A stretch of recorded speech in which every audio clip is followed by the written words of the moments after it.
Breaking news on Russia and Ukraine. Some major developments today. The Ukrainian government reports cyber attacks have hit its defense ministry and two of its largest state banks. At the same time, Russia appears to pull some troops back from the Ukrainian border in steps forward to de-escalate.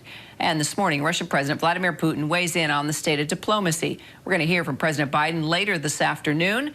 ABC foreign correspondent James Longman joining us now from Moscow to break it all down for us. James, a lot happening today. Let's go ahead and start with this cyber attack on Ukraine. It's breaking this afternoon. What do you know? Well, very little at the moment, Kira. Ukraine's National Cybersecurity Agency has said that this attack has meant that the Ministry of Defense website, the Armed Forces website, and the website of two of its major banks are down. They're currently without service, but these are the public-facing parts of the website. It's unclear what other parts are down, but they're not currently accessible. The agency's also said that people's money is safe, so that's not been accessed. Obviously, this has got people worried because these are the kinds of websites you might target if you're planning to do something like attack a country. So we don't know what's going on at the moment. It could be that there are other bad actors involved trying to cause mischief, but at the moment that is all we do know about that for the time being. Well, Kira? Definitely a lot yet to try and figure out as this is all happening day by day and all these different developments. And let's talk, speaking of developments, these troop withdrawals. How significant is that, James? And what did Putin say with regard to, is he really, is this diplomacy pushing forward toward that, a real possibility? It's kind of hard to figure out what he means at this point. It absolutely is, Kira. It's always difficult with Vladimir Putin. I mean, he did give his sort of biggest hint yet that this troop withdrawal is real. He actually called it a partial withdrawal. But he did say, how will Russia act next? According to the plan, which was slightly kind of Bond villain-esque of him, I thought. It's not clear what the plan is. Now, Russia says that they are partially withdrawing. There are videos online that show that troops are partially withdrawing. But at the same time, the United States and others are warning that there's not really any massive evidence so far that huge numbers of troops are pulling back yet.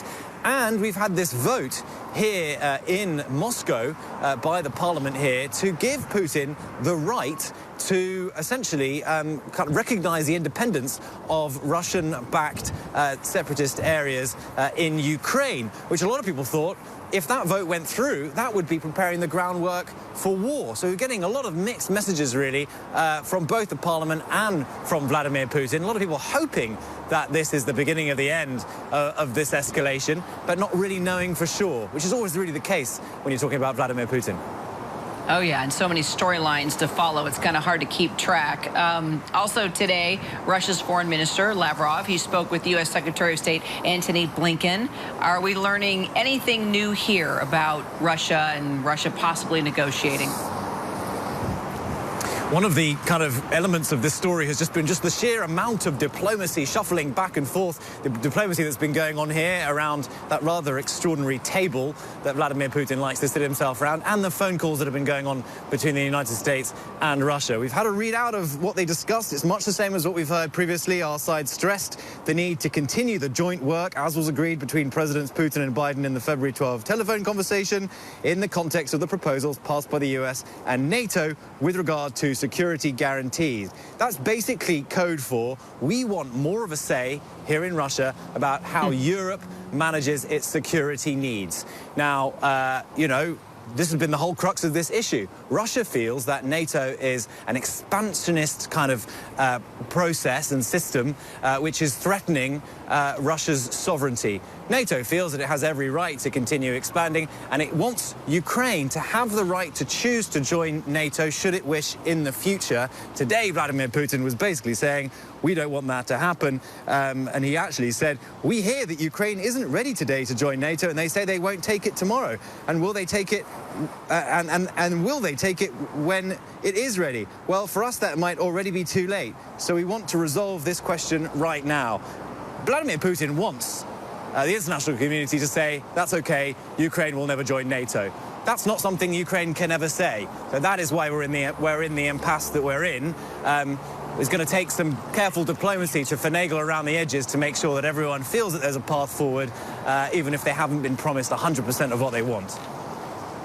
Meanwhile, back here in the United States, the White House running exercises, planning for scenarios of a possible Russian invasion. So you've got the U.S. element as well. So much to follow. James Longman, really appreciate it. Thank you. Thanks, Kara. Hi, everyone. George Stephanopoulos here. Thanks for checking out the ABC News YouTube channel. If you'd like to get more videos, show highlights, and watch live event coverage, click on the right over here to subscribe to our channel. And don't forget to download the ABC News app for breaking news alerts. Thanks for watching.